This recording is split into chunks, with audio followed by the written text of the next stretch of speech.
What would you do if the empire you built line by line, brick by digital brick, was handed off to someone who didn't even know how to turn the lights on? I'll tell you what I did. Before we continue, please hit the like button, subscribe to the channel, and turn on the notification bell for updates. I smiled. And then I lit a match. 12 years of code, of trust, of quietly holding an entire tech division together while others collected awards, gave interviews, and made promises I had to keep. And in less than 20 minutes, over a Caesar salad and a smug corporate grin, it was taken from me. But here's what no one realized: I never stopped building. Not for them. Not anymore. Let me take you back. Let's start with the lunch. Not the "we should catch up" kind of lunch. Not the "let's talk about your promotion" lunch either. This one had a chill to it. You know the kind. Where every detail is too curated. I got the invite that morning from a calendar ping. No subject. No agenda. Just a time and a location. 12:30 p.m. Top Garden Terrace. The company's private rooftop restaurant. Exclusive. Quiet. Usually reserved for big-time investors and board members, not staff. Red flag number 1. I'd spent over a decade at Cortex Solutions, most of it behind the scenes. CTO for the past 4 years, architect of every major system we'd scaled. I built the foundational frameworks of our cloud operations before cloud was even a buzzword. Security protocols that stopped 2 separate cyber attacks dead in their tracks. Machine learning implementations that quadrupled productivity. But I never made noise about it. I didn't care about plaques on walls or staged photos in Forbes. I cared about power. Real power. The kind that lives in silence. That morning, people in the office were acting different. You notice these things when you've stayed quiet long enough. My team, Lena especially, barely made eye contact. Marcus from legal didn't stop by my desk like he usually did. HR's door was closed, blinds drawn. Red flag number 2. And then there was Raymond Kessler, the CEO. The kind of man who smiles a little too wide, shakes hands a little too firm, and tells you to your face that you're irreplaceable, while drawing up your replacement behind your back. He wasn't always like that. But money reshapes people. Once upon a time, he trusted me. Now, he invited me to lunch. You can guess what that meant. But you won't guess what came after. I walked into the terrace at 12:28 sharp. Never early. Never late. The host greeted me with a tight smile and escorted me to a corner table with a perfect view of the skyline. Raymond was already there, sipping mineral water, not a wrinkle out of place. His suit screamed power, but his eyes, they screamed something else. Guilt? Maybe. Or fear. He stood when I approached. "Avery," he said, voice syrupy. "Thanks for making the time." "Of course," I replied, my tone smooth. Measured. "I always have time for you." We sat. Menus were presented. Wine was offered. I declined. He ordered for both of us. Filet mignon for him. Grilled salmon for me. He remembered. Red flag number 3. Small talk followed. His daughter's college admissions. The company's exciting trajectory. A half smile as he complimented my recent stabilization project. Then he leaned back in his chair, exhaled slowly, and delivered the kill shot. "We're going in a different direction. No build-up. No sugarcoating. Just like that." I didn't blink. "That's so?" I asked, dabbing my mouth with a cloth napkin. He nodded, the performance kicking in. "You've been extraordinary. Truly. No one denies what you've built. But at this stage, we're looking for a fresh perspective. Someone more in tune with emerging trends." There it was. The real reason. The age card. The innovation card. The disposable loyalty card. "And that fresh perspective," I said evenly, "wouldn't happen to be your nephew, would it?" He hesitated. Then smiled. "Julian brings a lot to the table." I had to suppress a laugh. Julian Kessler. 26. Stanford MBA. 0 real-world experience. Once gave a keynote at some hackathon and thought he invented cloud storage. I'd watched him advise a VC firm into tanking a promising startup's entire roadmap. And now he was being handed my division. "I see," I said, my voice calm, detached. I pushed my plate slightly to the side. These things happen. Raymond blinked. He was expecting a fight. A plea. Tears, maybe. But I wasn't surprised. He leaned forward, speaking gently. You'll still be taken care of. Transition package. Vesting accelerated. Your NDA will include an advisory clause. We'd love to have you available for questions. Just until Julian gets his footing. So that's what this was. Not just a firing. A silencing. I smiled. The real one this time. Of course, I said. Whatever the company needs. He relaxed. Thanked me. Toasted his glass of water. Told me I'd always have a place here. But that place was already gone. I left the terrace with one last look at the skyline. It shimmered under the sunlight, glass towers, powerhouses, the very systems I helped build humming beneath it all. And he thought I would just walk away. Here's what Raymond forgot. Every server CoreTech owns? I architected it. Every access point? I authorized it. Every kill switch? I designed it. And more importantly, every failure Julian was about to trigger? I'd already mapped it 6 steps ahead. This wasn't ego. This was architecture. You don't remove the structural engineer from a skyscraper without checking if she bolted the roof on her way out. And spoiler alert, I didn't. I returned to my office like nothing had happened. No announcement yet. Raymond wanted the transition graceful. Fine. I could be graceful. But while they were busy planning press releases and photo ops with Julian, I was already laying down protocols. I still had admin-level clearance to systems that hadn't been updated since I left development. No one noticed that my old credentials never got revoked after my promotion. No one ever questioned me when I said I needed access for legacy checks. And no one, not Julian, not Raymond, not even Marcus, knew about Project Indigo. A sandbox server. Off-grid. Replicated live environments for testing under full load conditions. A ghost image of CoreTech's real-time infrastructure. I built it 6 years ago. For disaster simulations. No one had ever used it but me. And guess what? I never shut it down. As I sat in my chair that afternoon, staring at the polite email from HR scheduling my exit interview, I opened Indigo. And began watching. Watching Julian's every keystroke. Every reckless update. Every broken protocol. Every arrogance-laced change. I didn't have to sabotage anything. He was going to do it for me.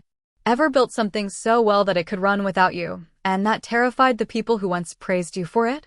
That's the part no one tells you about being indispensable. You're only indispensable until you make people feel small. That's when they start sharpening the knives. They called me a genius when we launched the Delta framework. Said I was the future of CoreTech. That was 8 years ago. Now, I was an obstacle. Too stable. Too composed. Too aware of how everything really worked. You know how they describe people like me in corporate whispers? A black box. Because I didn't broadcast. I didn't overshare in Slack threads. I didn't go out for team trivia. I showed up. I delivered. I solved. Quietly. And in tech? Quiet makes them nervous. When I first started at CoreTech, it wasn't even called that. Just Kessler Systems. Some glorified B2B consultancy scraping by with 6 employees and a rented office above a vape store. I was hired by accident, honestly. They needed someone who could handle infrastructure and were expecting a guy named Adam. They got me instead. At the interview, Raymond barely looked up from his phone until I restructured their existing back-end diagram right there on the whiteboard, turned a clunky waterfall mess into a flexible, scalable loop. He called me a rare find. Told me I was just what this company needs. For a while, I believed him. I worked 16-hour days. Rewrote the entire system from scratch. Built a hybrid cloud structure so tight we ran 10 times faster than competitors with double our budget. People kept leaving. I stayed. And with every restructure, every crisis, every late night save the company deploy, I became a little more essential. But something else was happening too. I was building quietly. But I was also watching. Every time Raymond promised a bonus and didn't deliver, I watched. Every time a manager took credit for one of Lena's breakthroughs, I watched. Every time someone like Julian was handed an opportunity someone like me had earned 10 times over, I watched. I never complained. I never documented HR grievances. I never sent just following up emails. I wrote scripts. I logged behaviors. I built invisible infrastructure, networks within networks, systems within systems. Because I understood the first law of power in tech, control doesn't come from titles. It comes from access. Let me show you something. In our core deployment interface, there was a file labeled legacy_auth.js. No one ever touched it. Most people assumed it was a leftover from our earliest builds. Dead code. And used hooks. It wasn't. Inside that file was a single line of logic that bypassed every credential check in the system if you knew the exact time-based token to generate. Who could generate it? Only me. And I buried that logic beneath 3 levels of fake debug wrappers and a junk function called deprecated logger. Anyone poking around would think it was some old monitoring script from version 2.1. That was just one of 5 backdoors. Not because I was planning revenge, but because I understood people. And people, especially powerful ones, change. So I made sure I could too. Lena was the only one who might have ever caught on. She's brilliant. Maybe the only other person I've worked with who understood the difference between clean code and elegant code. We met when the team was still under 10 people. She was fresh out of a failed startup and could debug a server crash blindfolded. She once asked me, after a late deployment, "Do you ever feel like they only tolerate us because they can't replace us yet?" I said nothing, because the answer was obvious. Still, I stayed. Not because I was loyal, but because I needed to finish what I started. And what I started wasn't just a tech division. It was a framework. Not the kind with APIs and endpoints. The kind with leverage. With shadow redundancies. With recorded patterns of leadership decisions, audit trails of user behavior, and software that learned how users thought and how they'd act under pressure. Sound paranoid? Maybe.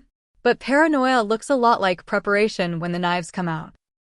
When Julian arrived, they tried to bury everything I had done. Raymond rebranded the department as Next Gen Solutions. Scrubbed the old wiki pages. Reassigned my team. Put a digital innovation pod in place.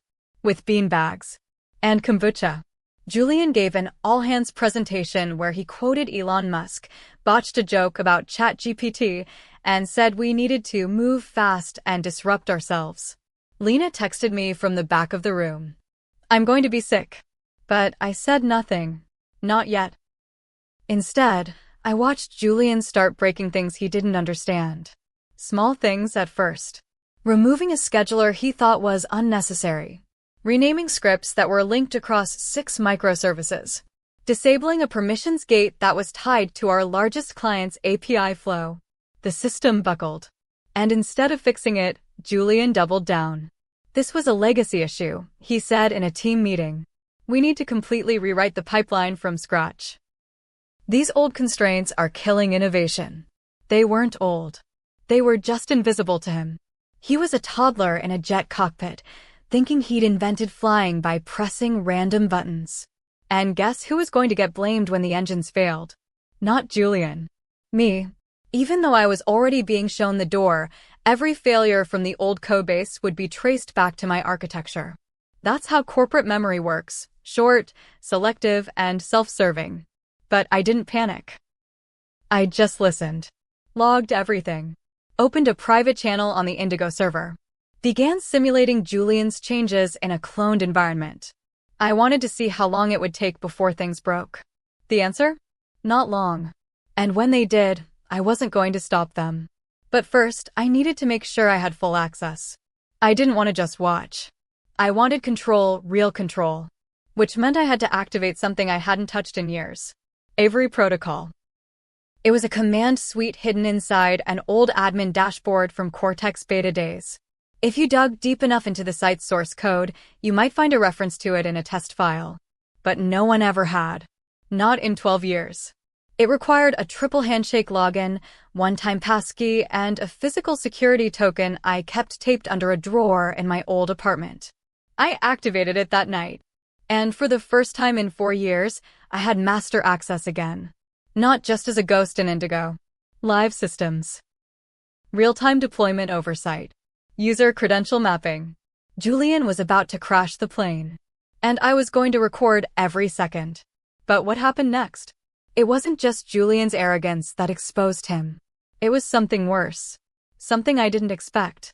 And it changed the entire game. That's where it all truly began. And trust me, you're not ready for what comes next. Have you ever watched someone walk into a room they didn't earn and act like the air itself owed them respect? That was Julian Kessler. He didn't enter Quartet quietly. He arrived like a headline. Loud shoes. Louder confidence. A grin polished by privilege and PowerPoint coaching. The kind of man who says things like, "I love disruption," without ever considering what gets destroyed in the process. And everyone clapped. That's the part that still fascinates me. Not his arrogance. That was predictable. Not his incompetence. That would reveal itself. But how fast people believed him. Julian's first official day as head of Next Gen Solutions came with an all-hands meeting. Lights dimmed. Slides cued. Music played, some upbeat electronic nonsense that sounded like it was composed by a startup accelerator.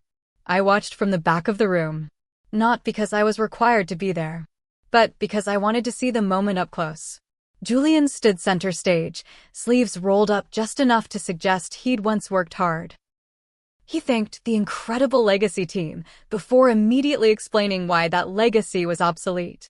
"We're moving too slow," he said, pacing like a TED Talk audition. "We're bogged down by old thinking. Old systems. Old constraints. Old." That word landed exactly where it was meant to. I glanced around the room. Engineers who'd been holding this company together for a decade stared at the floor. Managers nodded enthusiastically, desperate to look aligned. Raymond sat in the front row, smiling like a proud uncle at a kindergarten recital. Julian clicked to his next slide. A colorful diagram. Simplified. "Wrong. This," he said, pointing with confidence, "is our current pipeline." It wasn't. Not even close. Lena's jaw tightened. She leaned toward me and whispered, "That diagram would have crashed production 3 times last year." I said nothing. Because here's the thing about people like Julian, they don't listen to correction. They interpret it as resistance. And resistance, to them, means threat. So I let him talk. He outlined sweeping changes. Removing redundancy checks. Consolidating microservices. Flattening access hierarchies. All in the name of speed. He didn't understand why those systems existed. Why the redundancies were layered. Why the permissions were segmented the way they were.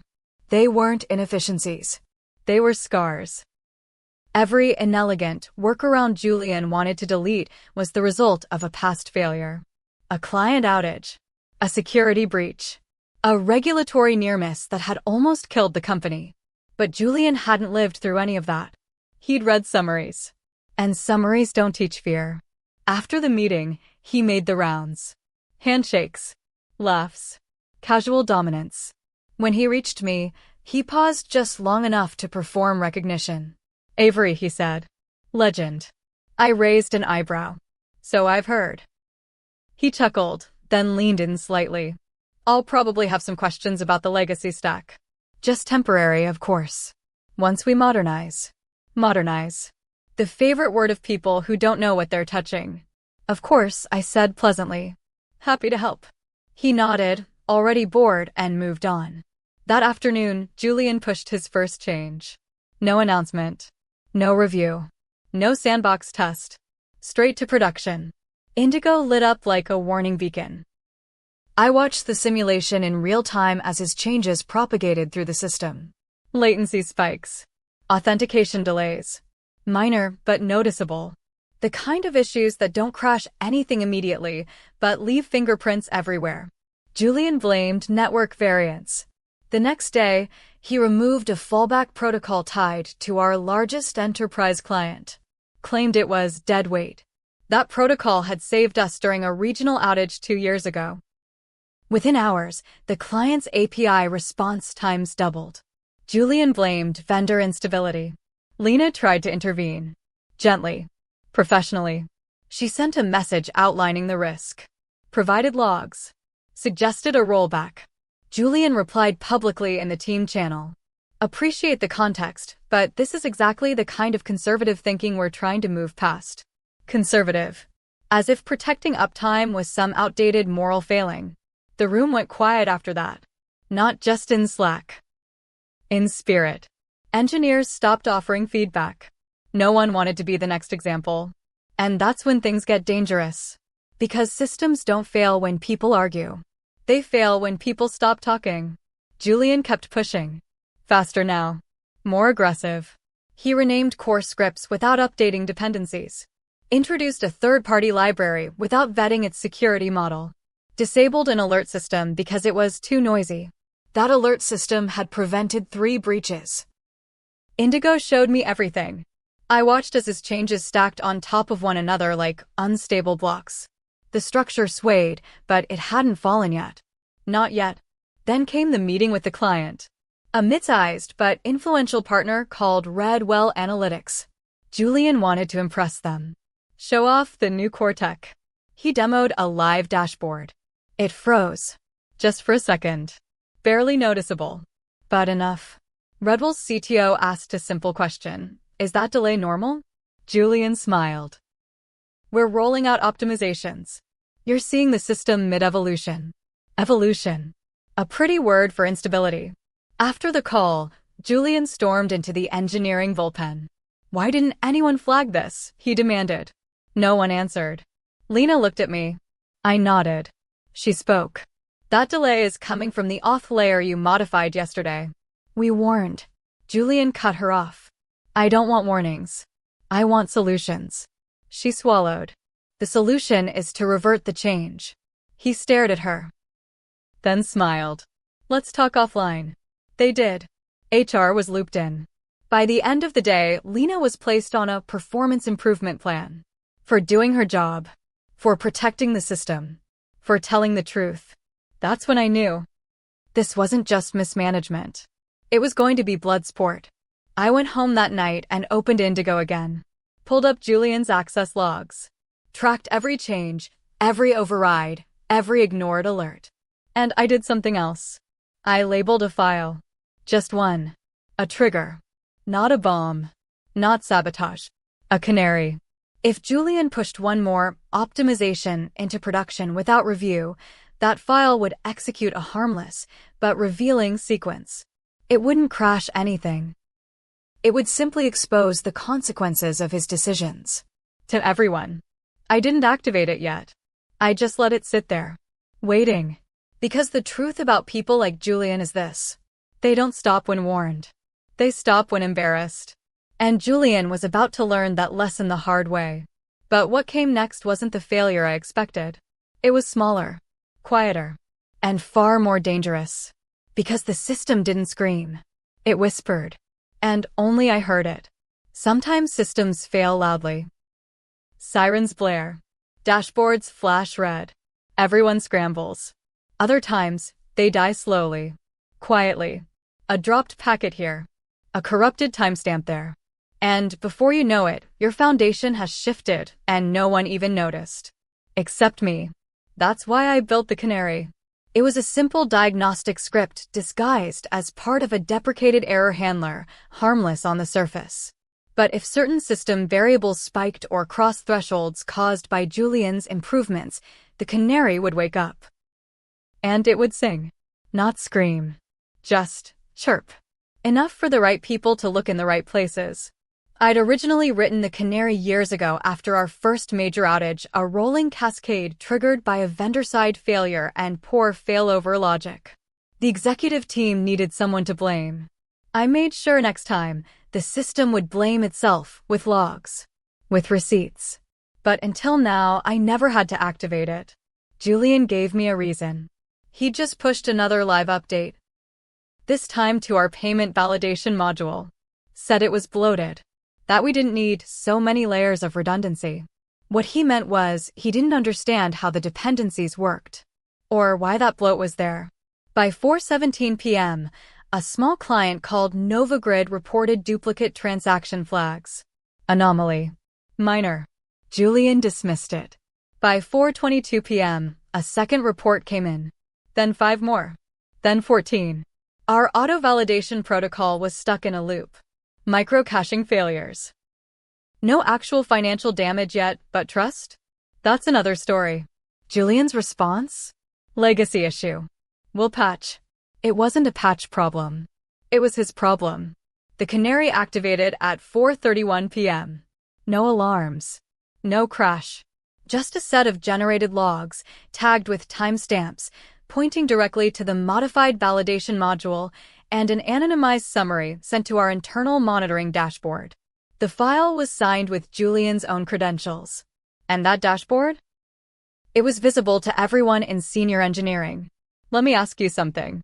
What happens when a leader gets exposed, not by sabotage, not by accusation, but by his own actions made visible?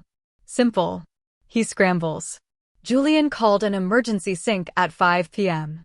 He tried to control the room. Project confidence. Looks like we've uncovered some brittle legacy code here. Appreciate everyone's patience. Then Lena spoke. She didn't look angry. She looked tired. Julian, the canary logs show your commit removed the hash validation loop. He flinched. Just barely. Excuse me, the loop you labeled redundant? It was part of the duplication safeguard. The logs point directly to your change. He laughed. Awkward. Defensive. That can't be right. Those could be spoofed. Bad move. Because Lena had receipts. She projected the logs onto the room's shared display. Timestamped. Authenticated. Pulled straight from the same system Julian had access to. It's not spoofed, she said quietly. It's the truth. You could feel the shift. The room turned colder. Shoulders stiffened. Nobody said a word. Julian's face tightened. I think this conversation should continue offline. Of course. Offline meant behind closed doors. With HR. With damage control. I watched the whole thing unfold, silently, from my seat near the window. I didn't say a word. Because I didn't have to. Julian had just tripped over his own ego and landed in full view of the people he needed most. But here's the twist. Instead of taking responsibility, instead of pausing to learn what went wrong, Julian doubled down. He blamed Lena. Said she must have introduced the real bug earlier and the logs overlap in a misleading way. Gaslighting 101. Raymond backed him, of course. Sent Lena a formal notice. Performance review pending. I wish I could say I was surprised. I wasn't. This wasn't about truth. It was about power. And that meant Lena was a threat. Just like I had been. Just like anyone who remembered how Cortec used to function. But here's where Julian made his second mistake. He assumed the canary was the end. It wasn't. That was just the test. The real weapon? It was still sleeping. And it wasn't alone. See, the canary didn't just report the bug. It triggered a secondary log scraper. One that monitored every call Julian made to core infrastructure after that point. Every permission escalated. Every override command. And it was collecting patterns. Patterns that told me something I didn't expect. Someone else was helping him. That night, I pored over the logs. At first glance, Julian looked like he was just bumbling through. Trial and error. But then I spotted something strange, commands issued that were too precise. Too timed. As if someone was coaching him behind the scenes. Whispering what buttons to push. Julian wasn't acting alone. The realization hit like ice water. Because if that was true, then the plan had to change. This wasn't just arrogance anymore. It was strategy. I couldn't afford to wait. I opened Indigo and pulled up my oldest failsafe, Protocol Dusk. It was never meant to be used. Just a theory. But maybe, just maybe. And that's when the message came. Not an email. A piece of paper slid under my apartment door. No envelope. Just one word written in tight, neat handwriting. Careful. I froze. Because only one person knew about Indigo. Only one person had ever helped me build Protocol Dusk. And she disappeared from Cortec 5 years ago. No warning. No goodbye. Just gone. Her name was Serena Vale. She wasn't just a systems engineer. She was my shadow. And if she was watching now, then this went deeper than I ever imagined. And I wasn't the only ghost still in the system. But what came next would make everything I'd done so far look like child's play. Have you ever left a door unlocked, not because you forgot, but because one day you might need to get back in? That's what my failsafes were. Not booby traps. Not bombs. Just doors. Some open. Some sealed. Some hidden behind enough lines of deprecated code that you'd need a degree in me just to find them. I didn't plant these things out of paranoia.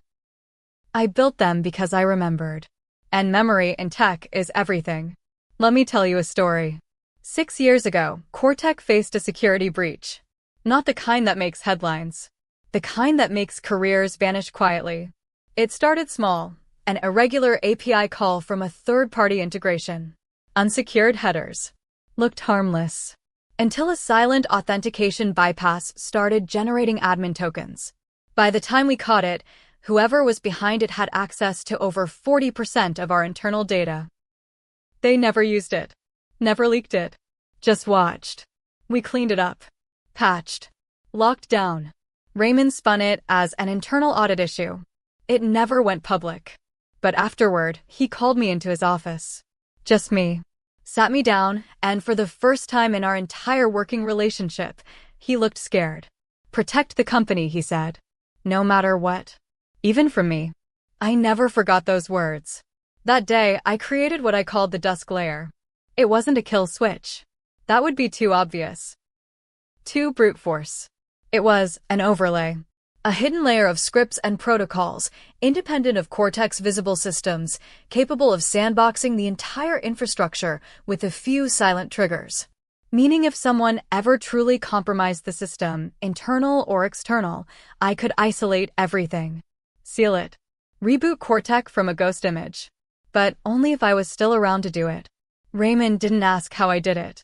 He just said, make it silent. Make it permanent. And I did. But now? Raymond was the threat. And I was still holding the keys. Let me explain how Dusk worked. There were 3 conditions. Condition 1. A rapid sequence of structural changes in core infrastructure without regression testing. Julian hit that flag in his second week. Condition 2. Override attempts on system permissions from a non-verified admin identity. That one got flagged 2 days ago. Twice. Condition 3. Evidence of coordinated credential escalations from separate accounts, hinting at insider manipulation. That's the one that triggered last night. And when all 3 lined up, Dusk initialized. Not deployed. Just waiting. It required a final manual authentication. Mine. Because some doors shouldn't open on accident. And when I got that note careful slid under my door, I knew the moment had come sooner than I thought. Which brings me back to Serena Vale. The woman who helped me write the first prototype of Dusk. We met during Cortec's expansion into predictive analytics. Serena had the kind of mind that scared people, elegant, cold, brilliant in a way that didn't need recognition.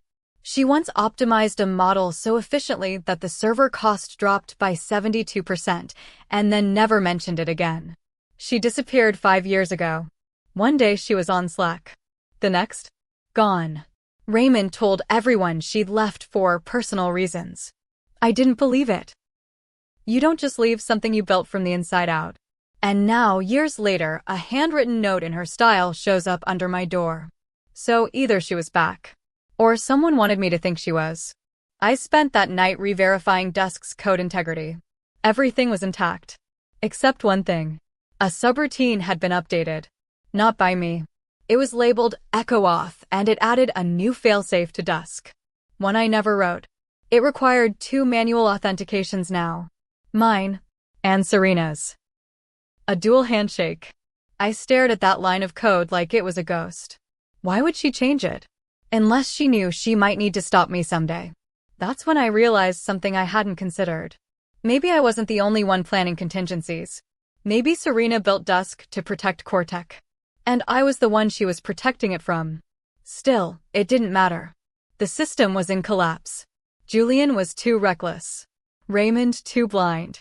And someone with access and intent, was pulling strings in the background. So I decided to test the system. I initiated a dry run of Dusk in Indigo's mirror environment. Simulation only. It executed flawlessly. The sandboxed version of Cortex infrastructure collapsed and rebooted within 6 minutes, fully sealed, clean logs, with Julian's access completely stripped. It was beautiful. And dangerous. Because now I knew for sure, if I ever needed to, I could pull the real trigger. And no one could stop it. No one except Serena. Which meant I had to find her. I started quietly. Reached out to a contact in DevSec Ops who owed me a favor. Gave her Serena's old system ID, last known workstation location, and a casual ask. Anything strange about this login history? What I got back wasn't a report. It was a screenshot. A single login from Serena's credentials, 2 days ago. Location: Cortex HQ. Device: unregistered terminal. Duration: 16 minutes. No file changes. Just access. She was here. And she didn't reach out to me. But why? Unless she didn't trust me. Unless she saw what I was planning and wanted to warn me off. That note. Careful. Not a threat. A warning. Was she protecting the system? Or protecting me from doing something I couldn't undo?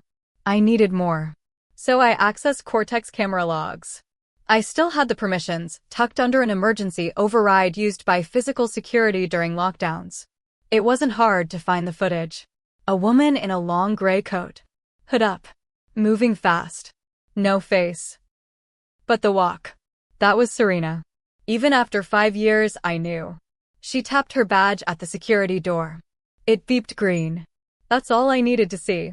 Her access had never been revoked. Raymond never deleted it. That couldn't be a mistake. So, what was she really doing back? Why no? I thought I had the upper hand. But Serena's return changed everything. If she was still loyal to Cortex, she might try to stop me. If she wasn't, then maybe she'd already started her own plan. And the moment I activated Dusk, she'd be watching. I didn't know which scared me more. But one thing was certain. I was no longer the only ghost in the system. And the next time it blinked, it wouldn't be a warning. It would be war. Ever felt the weight of eyes you couldn't see? Not the kind in meetings. Not the glances when you speak up. I mean real watching. The kind you feel through firewalls. In the delay of a cursor. In the half-second lag when you open a file you're not supposed to touch. Someone else was in the system. And I wasn't the only one hunting. The logs didn't lie. The moment I dry ran Dusk in Indigo's mirror environment, someone else triggered a secondary query, nested deep inside Cortex audit logs. The kind of file path even most sysadmins didn't know existed. It ran for 12.3 seconds. Indexed my access history. Scanned through legacy credential usage. Then disappeared. I would have missed it entirely if I hadn't written a honeypot query to tag any process touching that folder. That tag lit up. Which meant someone knew I was active again. And they weren't Julian. This was someone smart. Someone cautious. I had my suspicions. But before I could start connecting threads, Marcus Lee showed up. Unannounced. Legal counsel. Raymond's shadow. He knocked once and let himself in. My office door had been open. A courtesy. A trap.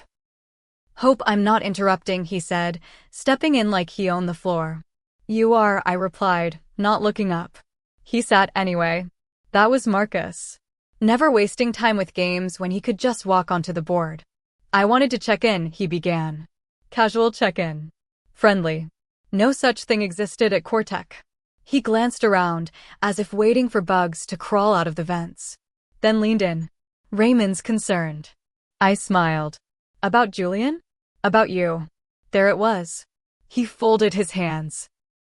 You've been present. Quiet, but present.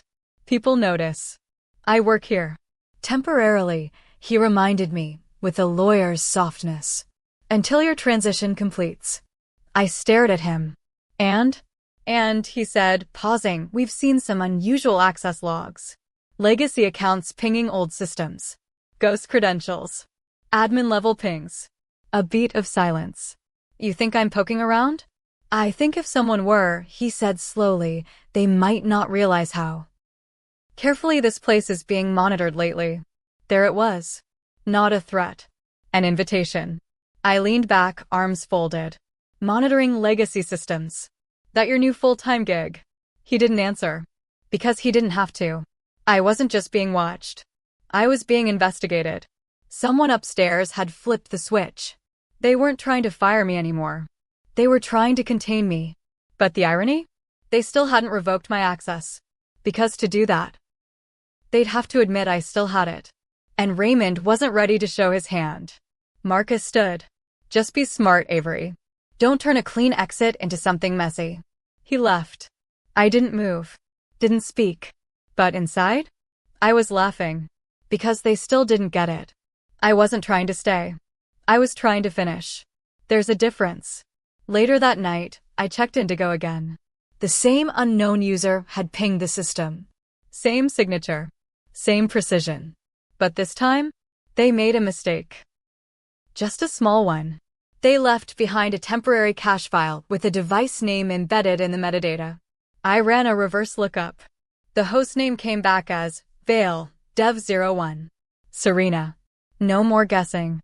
No more maybes. She was inside Cortex systems again, moving through layers, peeling back changes, tracing Julian's chaos from the inside. Which meant we were both playing the same game. But not on the same team. She hadn't reached out. Hadn't warned me directly. And based on the custom fingerprint of her access logs, she'd been watching me longer than I realized. Weeks. Maybe months. So I did something I hadn't done in years. I left her a message. Not an email. Not a chat. A line of code buried inside the oldest module she and I ever built together. A dormant function in the predictive model interface we created during the early Cortex R&D phase. She'd find it. I knew she would. The message was simple. // still protecting or still afraid. Nothing more. A question. A crack in the wall. By morning, it was gone. Deleted. Replaced by a single response. // sometimes both. I stared at those 3 words longer than I should have. Because that's what this was now. Not revenge. Not justice. Survival. I wasn't the only one holding a detonator. And Serena? She'd always been better at cutting wires than me. So the next question was, what would she do if I pulled mine first? I didn't want to find out. But then something changed. A new access log. Not hers. Not mine. Someone else. Someone copying my behavior. Running old command strings. Pinging ghost servers. Emulating my access trail. At first I thought it was a coincidence. Then I traced the IP. It wasn't internal. It was Julian. He was trying to impersonate me. Which meant someone had told him about Indigo. Or about Dusk. Which meant this wasn't just an internal tug-of-war anymore. It was chess. And Julian? He wasn't smart enough to be the player. He was the piece. So I made a decision. I opened the Indigo mirror. Accessed the Dusk simulation. And altered one variable. I removed the final confirmation delay. If I triggered Dusk now, it wouldn't wait. It would activate. Immediately. No countdown. No safety net. And the moment I saved that config, I received a new message. Not from Serena. From an unlisted Cortex address, hidden behind 4 layers of masking. It read, "He's not the only one trying to be you." That's when I realized. This had never been about Cortex. This wasn't about Julian. Or Raymond. Or even Dusk. This was bigger. Someone was trying to recreate me. And if they succeeded, they wouldn't need me at all. But what came next? Proved they'd already started. How do you destroy a system without touching a thing? Easy. You let the wrong person manage it. Then you wait. And when the cracks start showing, you give it a little nudge. Just enough to speed up the fall. I didn't sabotage Cortex. Julian did that all by himself. I just let gravity do its job. They called it the glitch. It started small. A data sync delay in the dashboard Julian had demoed to investors. 1 client noticed. Then 2. Then our largest regional partner, Phaedra Insights, emailed with a single question. Why are yesterday's transactions showing up in next week's reports? Julian panicked. Instead of rolling back, he pushed a hotfix directly into production. No QA. No logs. And I watched it happen. Frame by frame, through Indigo's mirror, as the system bled live data into the wrong report channels. Timestamped. Irrefutable. It wasn't just a glitch anymore. It was a breach of trust. And you can't patch that. But here's what made it worse. He tried to hide it. Deleted the rollback logs. Reassigned error tickets to closed queues. Issued a routine maintenance message to the client. And Cortec backed him. Publicly. Because that's what companies do when they're too deep into a lie. They double down. They protect the illusion, not the infrastructure. But what they didn't realize. I had copies of the real logs. From Indigo. And I'd already set things in motion. Weeks earlier, I began quietly compiling a portfolio. Not just of Julian's failures. Of Cortec's. Missed compliance audits. Unsafe code changes. Internal memos that contradicted public statements. The entire digital skeleton of a company too arrogant to believe it could rot. I called it Protocol Blacklight. One file, one folder, one truth bomb, and I didn't send it to the press. I sent it to shareholders. Not the board, the money. I drafted the email from a dummy account. Sent it to 6 private equity firms with partial ownership in Cortec's Series B round. I knew the legal language. I knew what they looked for. And more importantly, I knew they hated surprises. Within 48 hours, Raymond's inbox exploded. A week later, Cortec's investor relations team scrambled to schedule emergency calls. Julian? He was still smiling through it all. Because he hadn't figured out the last part. The nudge. That came in the form of a resume. His. Updated. Polished. Circulated. Posted anonymously on multiple job boards. Complete with fake quotes from a former manager warning of erratic leadership and critical oversights in high-pressure environments. Guess who wrote those quotes? Doesn't matter. They looked real. And in this game, perception is reality. Recruiters started contacting Julian. Not to hire him. To ask why he was on the market. The rumor reached Raymond. And that was the final crack. An emergency board meeting was called. The subject? Stability. They brought me in as a witness. Polite term. What they really wanted. A scapegoat with a clean record and a calm voice. I gave them neither. Instead, I answered every question with a question.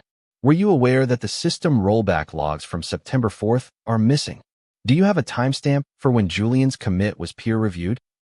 Was the risk of exposure to GDPR violation considered when reporting synthetic error codes to European clients? No accusations. Just data. Delivered quietly. Clinically. The room went still. Then one of the board members leaned forward. Why are you showing us this now? I looked at him. Because it's the last time I'll be in this room. He blinked. What do you mean? I smiled. My exit package isn't finalized, correct? They nodded. I slid a folder across the table. Inside. An acquisition proposal. From NovaVale Systems. A company no one in that room had ever heard of. A company registered under a trust. A trust owned by me. NovaVale offered to purchase exclusive licensing rights to the Delta framework. The core infrastructure Cortec still ran on. The same one I'd written. The same one Julian never updated. The same one I'd quietly spun out under a different IP name 2 years ago, when I realized how this story would end. The offer was fair. But the catch? They'd be paying me. Not Cortec. Not Raymond. Me. Because technically, I still owned it. They stared at the paper like it was radioactive. Raymond broke first. You're bluffing. I shook my head.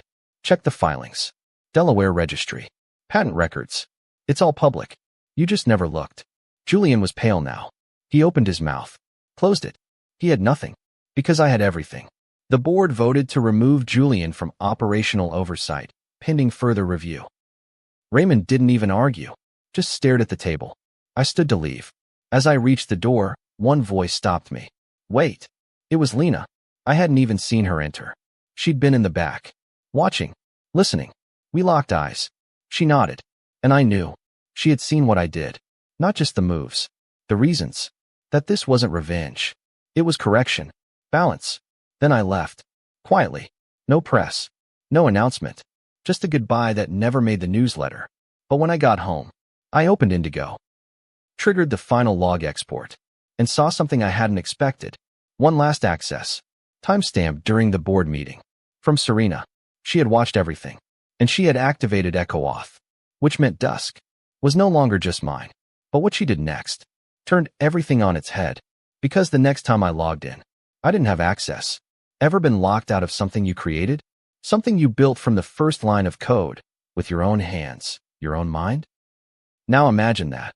But it's your legacy, your leverage, your weapon. And now someone else has the keys. That's what I saw when I logged into Indigo the next morning. Access denied. Not an error. Not a glitch. A clean, surgical denial. The kind you only get when someone knows what they're doing. At first, I thought Julian was trying to take another swing. But Julian couldn't write a login script without breaking a router. No, this was precise. Controlled. Serena. I checked the logs. She'd executed a system override. Not a shutdown. Not a wipe. A reallocation of ownership. She hadn't destroyed Indigo. She'd taken it. The last line in the event log? // echoauth accepted. Admin 1 overwritten. My tag. Rewritten. Replaced by hers. I didn't panic. I didn't scream. I just stared at the screen, fists clenched, heart like ice. She'd waited until I made my final move, until Cortec had turned on itself, and then she struck. I should have seen it coming. She was always better at timing. But the real question wasn't how she did it. It was why. What was her endgame? And that's when the email came. No greeting. No subject line. Just a link. Private server. Encrypted. I accessed it from a burner. No trace. No IP history. Just a video file. I clicked play. Serena appeared on screen, older than I remembered. Eyes sharper, voice lower. Avery, she said. If you're watching this, then yes, I locked you out. She didn't blink. You did what I couldn't. You took it all down. Burned the rot from the inside. But if you triggered Dusk, that meant Cortec wasn't worth saving. And Indigo? Indigo was. She leaned forward. So I took it. Silence. But I'm not keeping it. That got my attention. I've mirrored the entire Indigo framework into a new container. One I've air-gapped from Cortex networks, your ghost scripts, and even me. I call it Halcyon. She smiled faintly. It's yours again. But under one condition. I tensed. Serena never made conditions. Walk away. She said it like a knife. No more code. No more power games. No more fail-safes. Leave this world behind. You've proven your point. Don't become the thing you destroyed. She paused. If you log into Halcyon, the system knows. Once. No second chances. One use. One time. And then it seals. The screen faded to black. I sat there for a long time, staring at the link she included. Halcyon.sys. It was real. All of it. I had a choice. But before I could make it, Raymond called. No assistant. No preamble. Just a direct voice message to my secure line. Avery, he said. We need to talk. I met him in private. No boardroom. No rooftop. His house. The same man who'd once tossed me aside like a department memo now looked like he hadn't slept in days. Julian had been forced out. The shareholders were circling. Legal was bleeding from every hole I'd opened. And Raymond? He was unraveling. He poured 2 drinks. Whiskey. Neat. I made a mistake, he said. I didn't respond. He kept going. I should have trusted you. I let ambition cloud things. I thought Julian would carry the name forward. I said nothing. Then he looked me dead in the eye. I want you back. I almost laughed. Not because it was funny, but because it was so predictable. The Empire only wants the architect back when the ceiling starts caving in. And I'd already rebuilt the blueprint. Just not for them. I'm not coming back, Raymond. His jaw tensed. Then what do you want? That was the real question, wasn't it? Power? Control? Justice? Maybe once. But now? I wanted something else. I pulled out a folder and handed it to him. An acquisition deal. Cortec would retain its name. But every system they used, every line of code, every license, every module still tied to the Delta framework, would now operate under Halcyon's control. And Halcyon? It was managed by a new company. Linus. She didn't know it yet. But I'd already made her the CEO. I'd seeded the company 6 months ago under a quiet angel investor name. Purchased real estate. Hired our old engineers back. Created the real future of Cortec, without the politics, without the poison. Raymond flipped through the folder. This is extortion. I stood. No. This is mercy. He had no cards left. And we both knew it. When I left his house, the sky was just starting to turn, the soft gradient between night and morning. Fitting. Later that week, Lena received the official package. Equity. Ownership. Autonomy. She called me crying. I didn't answer. I was already gone. Final login, halcyon.sys. It recognized my credentials, confirmed my identity, displayed a single message. Welcome home. This session will be your last. I ran one final diagnostic. Systems, stable. Redundancies, secure. Backdoors, none. For the first time in 12 years, the system was clean. I closed the terminal. And just like that, control returned. But not to me. To someone who'd never use it like a weapon. Someone who'd protect it. Like I once did. Let me ask you something. What does revenge really look like? Is it public? Loud? The kind of thing that gets you viral applause and headlines about how she fought back and won? Or is it quieter? A name removed from a door. An empire dismantled in silence. A system rebuilt under a different name, stronger, better, safer, without anyone needing to know who did it. For me, it was the second one. No parades. No, I told you so. Just resolution. You see, people think power is about holding things. But real power is in the letting go. When I logged out of Halcyon that final time, I didn't cry. I didn't hesitate. I just sat in the stillness of my apartment, the city humming outside my window, and felt something I hadn't in years. Peace. I could have kept going. Cortec was mine to destroy. Julian was finished. Raymond was broken. I had leverage over every corner of the game board. But that's not why I built Indigo, or Dusk, or Blacklight, or even Halcyon. I built them because, deep down, I wanted to prove one thing. That I was right to be underestimated. Because I wasn't loud. Because I didn't chase credit. Because I let others pretend to lead while I actually held the wheel. And yet, I was still the one who saw it all, held it all, fixed it all, until I didn't want it anymore. The final twist? No one knew. Cortec moved on. The press covered the CEO change as a strategic pivot. Julian? He quietly joined another startup 3 months later. Some blockchain-adjacent nonsense. His LinkedIn photo still has that same blazer. Raymond stepped down. Health reasons, they said. But the truth? He'd finally realized what it felt like to be surrounded by systems he didn't control. And Lena? She built something new. Not just a company. A culture. Engineers were finally heard. Redundancies were embraced.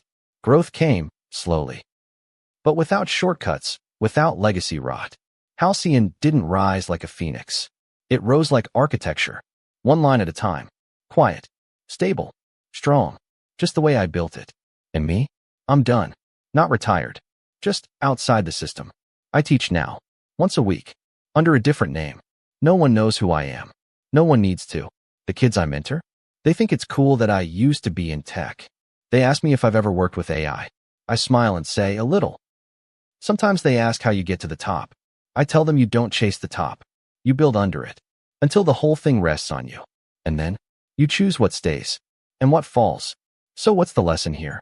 That quiet isn't weak? That systems remember even if people don't? That revenge doesn't always look like fire. It can look like a resignation letter, a subtle file transfer, a smile at the exact moment they think they've won. All of those things. Or maybe none of them. Maybe this is just a story about a woman who was loyal too long, watched too much, and finally realized the only way to stay in control was to walk away from it, before it turned her into the thing she once swore to destroy. And now, I'll ask you one last question. Have you ever been underestimated? Silenced? Replaced? Did you ever rebuild in the shadows while they smiled in your face? Then you already know. You're not alone. Drop your story in the comments. Let the quiet ones speak. Because out here, we remember everything. And we're done watching. We're building again. Our way. Thanks for watching. Make sure you subscribe if you want more real stories, where control isn't given, it's taken back. One move at a time. See you in the next one.